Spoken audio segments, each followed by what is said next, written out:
Hello student, welcome to all of you. I am Miss S.M. Pawar. Today's lecture, the subject of foreign trade. Today we are discuss the most important features of the Foreign Trade Development and Regulation Act 1992. आज आपण या लेक्चर्समध्ये जो foreign trade development and regulation act आहे 1992 त्याचे काय important features आहेत, okay, त्याची वैशिष्ट्ये आहेत, त्याचा स्टडी करणार आहोत. Now let's see the foreign trade development and regulation act 1992. तर प्रिव्हियस लेक्चर्समध्ये आपण हा जो ॲक्ट आहे, ओके, त्याचे स्टडी ऑलरेडी केलेला आहे. तर the foreign trade development and regulation act हा 7 ऑगस्ट 1992 मध्ये इस्टॅब्लिश करण्यात आला. हा ॲक्ट कशासाठी इस्टॅब्लिश करण्यात आला, तर इंडियामधील जी फॉरेन पॉलिसी आहे, ओके, ट्रेडशी रिलेटेड इंडियामधील जी फॉरेन पॉलिसी आहे ती योग्य त्या प्रकारे गव्हर्न करण्यासाठी, त्याचे रेग्युलेटेड करण्यासाठी हा foreign trade development and regulation act 1992 मध्ये इस्टॅब्लिश करण्यात आला. त्याचबरोबर हा जो ॲक्ट आहे तो ॲक्ट इस्टॅब्लिश करायच्या आधी इंडियामध्ये इम्पोर्ट एक्सपोर्ट कंट्रोल ॲक्ट 1947 हा अस्तित्वात होता. त्या ॲक्टलाच, okay, import export control act 1947 याची रिप्लेसमेंट म्हणून foreign trade development and regulation act 1992 मध्ये इस्टॅब्लिश केला आहे. या foreign trade development and regulation ॲक्टमध्ये काय केले जाते, तर इंडियामधील जी फॉरेन ट्रेड पॉलिसी आहे ती योग्य त्या प्रकारे रेग्युलेटेड करण्याचे, ओके, त्याची डेव्हलपमेंट करण्यासाठी, त्याचं रेग्युलेशन करण्यासाठी याची मदत होत असते. या ॲक्टमध्ये अनेक प्रोव्हिजन्स या फॉरेन ट्रेड पॉलिसी रिलेटेड करण्यात आल्या आहेत. त्याचबरोबर इंडियामधील जे सेंट्रल गव्हर्नमेंट आहे त्यांच्याकडे या foreign trade development and regulation act 1992 ची जी काही, ओके, हा जो ॲक्ट आहे तो योग्य त्या प्रकारे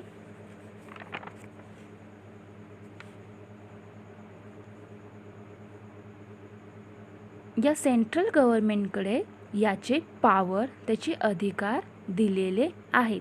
त्याचबरोबर, ओके, या कायद्याअंतर्गत केंद्र सरकारला, ओके, केंद्र सरकारला म्हणजे सेंट्रल गव्हर्नमेंटला काय करण्यात आले आहे, तर त्यांच्याकडे पॉवर देण्यात आले आहे. यामधून ते जे काही फॉरेन ट्रेड रिलेटेड अनेक प्रोव्हिजन्स असतील तर ते प्रोव्हिजन्स करण्याचे काम, त्याचे अधिकार हे या सेंट्रल गव्हर्नमेंटकडे असतात. तर आज आपण या लेक्चर्समध्ये हा जो ॲक्ट आहे the foreign trade development and regulation act 1992 त्याचे जे काही सायलेंट फीचर्स आहेत, ओके, अत्यंत इम्पॉर्टंट असे हे फीचर्स आहेत. त्या फीचर्सच्या माध्यमातूनच या ॲक्टमध्ये जे काही प्रोव्हिजन्स आहेत ते देखील या ठिकाणी स्पष्ट केलेले आहेत. Now let's see The Foreign Trade Development and Regulation Act 1992 is believed to be a breakthrough in the economic development of the country, especially in today's world of globalization and industrialization. इंडियामध्ये काय केले तर 1991 मध्ये जी new economic policy आहे, okay, जी new economic policy आहे ती economic policy स्वीकारली. त्याच्या माध्यमातून, okay, LPG liberalisation, privatisation, globalisation यामुळे काय झाले तर जे काही बिझनेस आहे तो बिझनेस मोठ्या प्रमाणावर एक्सपांड झाला. आणि असा बिझनेस एक्सपांड होण्याचे अत्यंत इम्पॉर्टंट असं आहे हे फक्त ग्लोबलायझेशनमुळे, लिबरलायझेशन आणि प्रायव्हेटायझेशन यामुळेच शक्य झाले आहे. And today's world of globalisation and industrial globalisation. आणि सध्याचे जे काही जग आहे त्या या संपूर्ण वर्ल्डमध्ये ग्लोबलायझेशन अँड इंडस्ट्रियलायझेशन दिसून येते.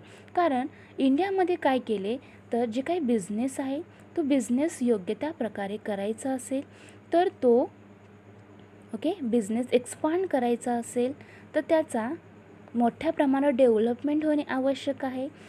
आणि असं बिझनेस डेव्हलप करायची असेल तर त्यासाठी मोठ्या प्रमाणात इन्व्हेस्टमेंट करणे आवश्यक आहे. मग अशी इन्व्हेस्टमेंट करायची असेल तर यासाठी लागणारे जे काही भांडवल आहे ते स्वतः कंपनी उभे करू शकत नाही. मग यासाठी जी काही फॉरेनमधील कंपनी आहे ते कंपनीने काय केले तर या कंपनीमध्ये येऊन इन्व्हेस्टमेंट केली आणि त्याच्या माध्यमातून तो बिझनेस एक्सपांड केला. म्हणून या न्यू इकॉनॉमिक पॉलिसीमुळे अनेक ॲडव्हान्टेजेस या आपल्या इंडियामध्ये झालेले आहे आणि त्याच्यातूनच हे संपूर्ण वर्ल्ड ग्लोबलायझेशन अँड इंडस्ट्रियलायझेशन झाले आहे. The entire act has been design in such a manner so as to run in consonancy with the current trade policies associated with the foreign countries. Foreign trade development regulation act 1992 हा विशेषतः specially आजच्या globalisation म्हणजे जागतिकीकरणाच्या आणि industrialisation म्हणजे औद्योगिकीकरणाच्या दृष्टीने जगातील देशाच्या आर्थिक विकासासाठी एक महत्त्वपूर्ण असल्याचे मानले जाते. फॉरेन कंट्रीजबरोबर संबंध असलेल्या सध्याच्या जे काही ट्रेड पॉलिसीज आहेत त्याच्या सुसंगतेसाठी या संपूर्ण कायद्याची रचना त्याचे स्ट्रक्चर ठरवण्यात आलेले आहे. हा जो काय foreign trade development regulation act आहे ते काय केले जाते तर फॉरेन कंट्रीजबरोबर संबंध असलेल्या सध्याच्या जे काही ट्रेड पॉलिसीज आहेत त्याच्या सुसंगतेसाठी या संपूर्ण कायद्याची रचना त्याचे स्ट्रक्चर ठरवण्यात आले आहेत. The following are consider to be the salient features of the act. तर यामध्ये या ॲक्टचे काही फीचर्स आहेत ते सांगितले आहेत. तर ते फीचर्स वन बाय वन त्याचा स्टडी या ठिकाणी करणार आहोत. तर फर्स्ट फीचर कोणते आहे? The first features are the act has empowered the central government to make provisions for the development as well as regulation of foreign trade by the way of facilitating imports into as well as augmenting exports from the country and in all other the matters related to foreign trade. तर हे first features म्हणजे या foreign trade development and regulation act 1992चे first वैशिष्ट्य काय आहे? पहिले वैशिष्ट्य काय आहे तर the act has empowered the central government to make provisions for the development as well as regulation of foreign trade. तर या कायद्याअंतर्गत काय केले जाते तर देशामध्ये जी एक्सपोर्ट आहे जे काही गुड्स आहेत ते एक्सपोर्ट करण्याचे त्याची निर्यात कशी वाढवता येईल यासाठी काही प्रोव्हिजन्स करण्यात आलेल्या आहेत. या ॲक्टमध्ये काय केले आहे तर इंडियामधून ज्या गुड्स एक्सपोर्ट केले जातात तर अशी एक्सपोर्ट कशी वाढवता येईल ती कशी मोठ्या प्रमाणात इन्क्रीज करता येईल यासाठी काही प्रोव्हिजन्स आहेत त्याचे जे काही तरतुदी आहेत त्या प्रोव्हिजन्स यामध्ये करण्यात आलेल्या आहेत. त्याचबरोबर फॉरेन ट्रेड रिलेटेड इतर जे काही मॅटर्स असतील तर त्यांच्याविषयी देखील प्रोव्हिजन्स त्याच्या तरतुदी या foreign trade development regulation act 1992मध्ये केलेल्या आहेत. फर्स्ट फीचर्स त्याचे वैशिष्ट्य काय आहे तर इंडियामधील जी गुड्सचे एक्सपोर्ट केले जाते ते एक्सपोर्ट इन्क्रीज करणे ते जास्त वाढवणे, मग अशी वाढवायची असेल, ते इन्क्रीज करायची असेल, तर त्यासाठी जे आवश्यक असणारे प्रोव्हिजन्स आहेत, ज्या तरतुदी आहे ते यामध्ये केलेल्या आहेत. त्याचबरोबर इतर जे काही मॅटर्स असतील तर त्याच्याविषयी देखील प्रोव्हिजन्स या foreign trade development and regulation ॲक्टमध्ये केलेल्या आहेत.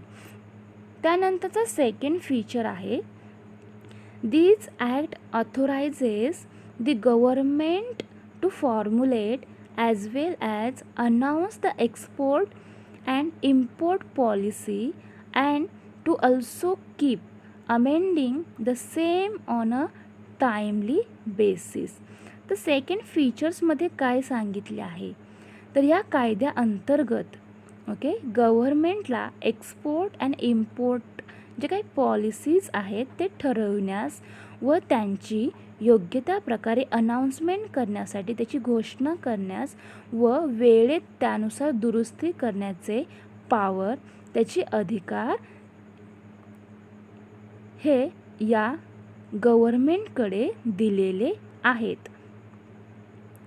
The government has also been given a wide power to prohibit, restrict and regulate the exports and imports in general as well as specified cases of foreign trade.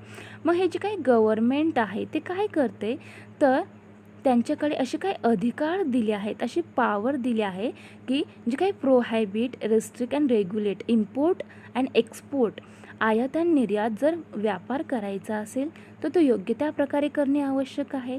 मग त्यासाठी काही प्रोहायबिट, काही निर्बंध घातले आहेत.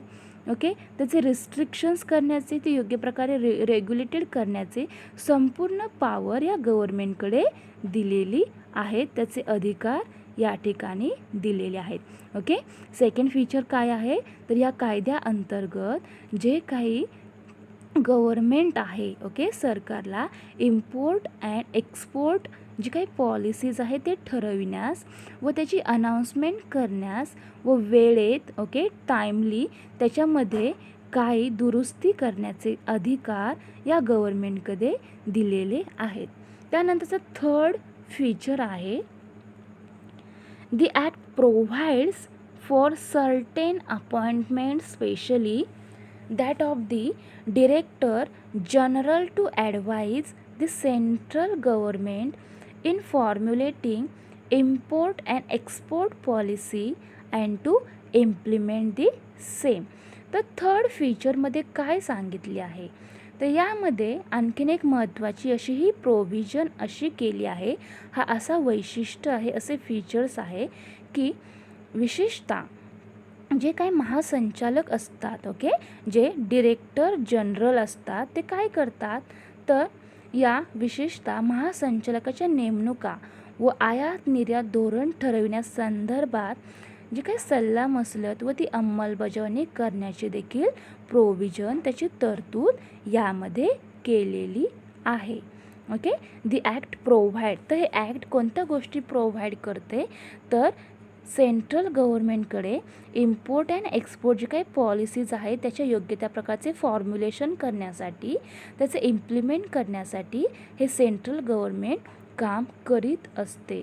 मग याच्यासाठी जर काही प्रोव्हिजन्स असतील, ते प्रोव्हिजन्स करण्याचे काम यामध्ये केले जाते.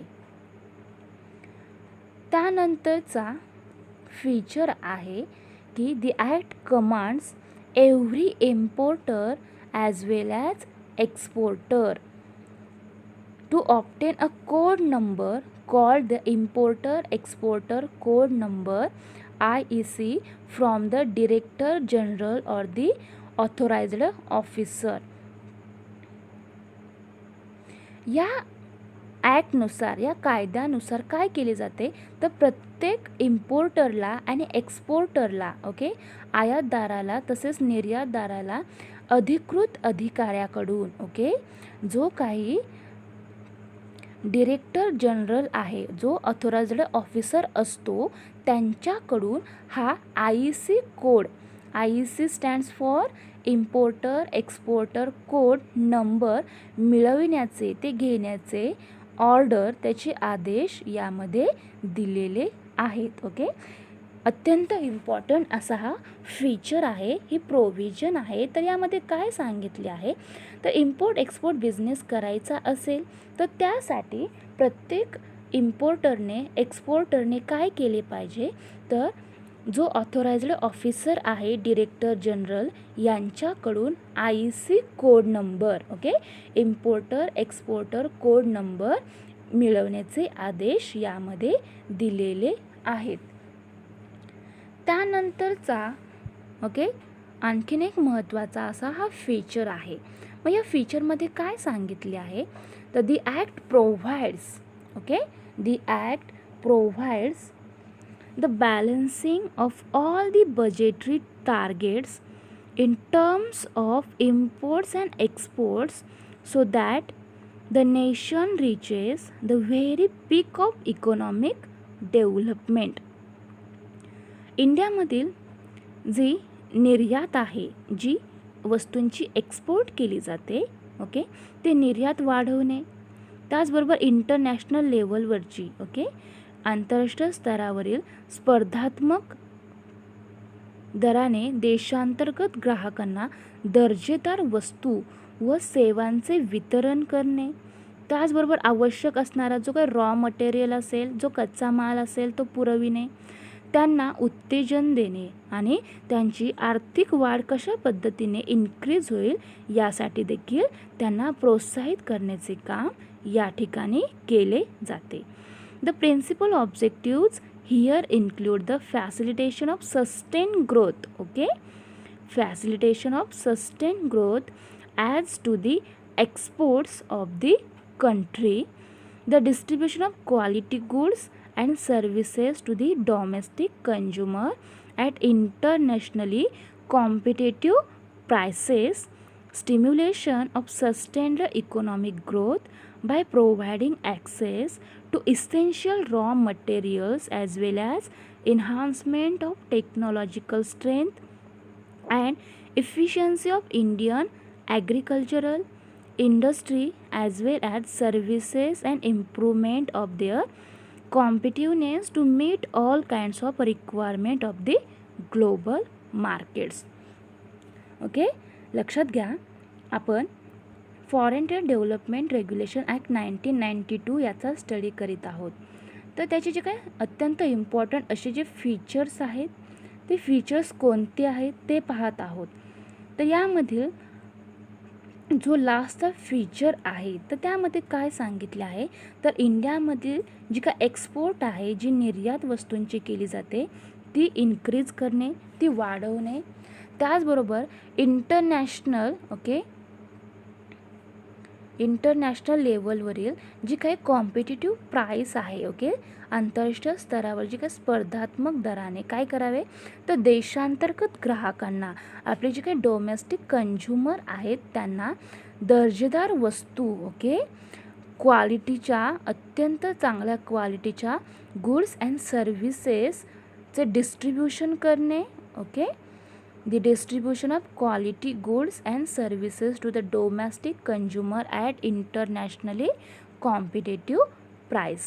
त्याचबरोबर जो इसेन्शियल असा जो रॉ मटेरियल आहे, ते रॉ मटेरियल काय करणे, त्यांना पुरविणे, तो प्रोव्हाइड करणे, त्यांना त्याचबरोबर उत्तेजन देणे. मग असे उत्तेजन कशासाठी केले जाते, त्यांना प्रोत्साहित कशासाठी केली जाते, तर त्यांची आर्थिक वाढ व्हावी यासाठी त्यांना प्रोत्साहित करणे. त्यानंतर इंडियामधील जे ॲग्रिकल्चर सेक्टर आहे त्यामध्ये इफिशियन्सी इन्क्रीज करण्यासाठी देखील भर यामध्ये दिला गेलेला आहे. तांत्रिक सामर्थ्य आणि भारतीय शेतीची कार्यक्षमता, त्याचबरोबर उद्योग तसेच सेवा आणि जागतिक बाजारातील सर्व प्रकारच्या गरजा पूर्ण करण्यासाठी त्यांची कॉम्पिटिशन, त्यांची स्पर्धात्मकता सुधारणे, हे सर्व फीचर्स या foreign trade development regulation act यामध्ये, ओके, त्याचे हे फीचर्स आहेत. यामध्ये जे काही प्रोव्हिजन्स आहेत त्या प्रोव्हिजन्स देखील यामध्ये एक्सप्लेन केले आहे, ते स्पष्ट केलेले आहेत. तर या फॉरेन ट्रेड पॉलिसी जी काय इम्पॉर्टन्सी आहे ती इम्पॉर्टन्सी काय आहे, तर अर्थव्यवस्थेचा, जी काय आपली इकॉनॉमी आहे त्या अर्थव्यवस्थेचा फ्री मुक्त प्रवाह आणि आपल्या कंट्रीचा सर्वांगीण आर्थिक विकासासाठी कोणत्याही देशाचे फॉरेन पॉलिसी तितकेच महत्त्वाचे आहे. कोणत्याही देशाची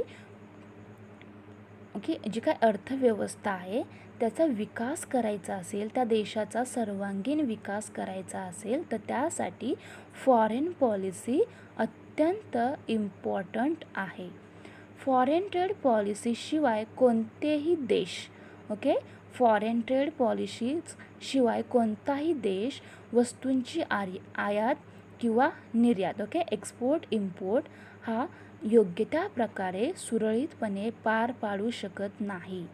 कोणत्याही देशाचे फॉरेन ट्रेड पॉलिसी ही इंटरनॅशनल लेवलवरती जे काही ट्रान्झॅक्शन्स करताना व्यवसायाचा तसेच अर्थव्यवस्थेचा मुक्त प्रवाह सुनिश्चित करते.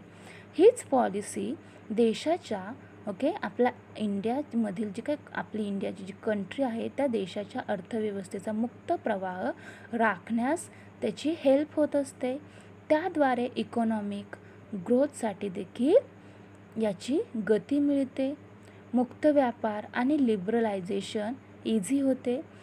तेथील लोकांचे जे काही जीवनमान आहे ते इम्प्रूव्ह होण्यासाठी देखील याची हेल्प या ठिकाणी होत असते.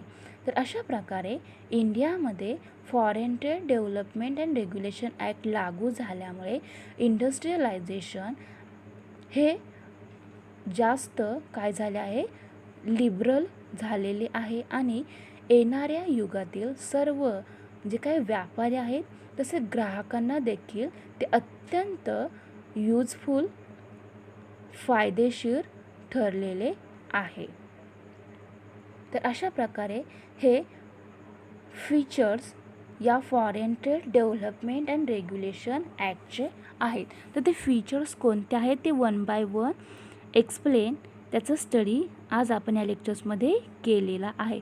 हे अत्यंत इम्पॉर्टंट्स असे या foreign trade development regulation act 1992चे फीचर्स आहेत. यामधूनच जे या ॲक्टचे प्रोव्हिजन्स आहेत ते उत्कृष्ट पद्धतीने एक्सप्लेन केलेल्या आहेत.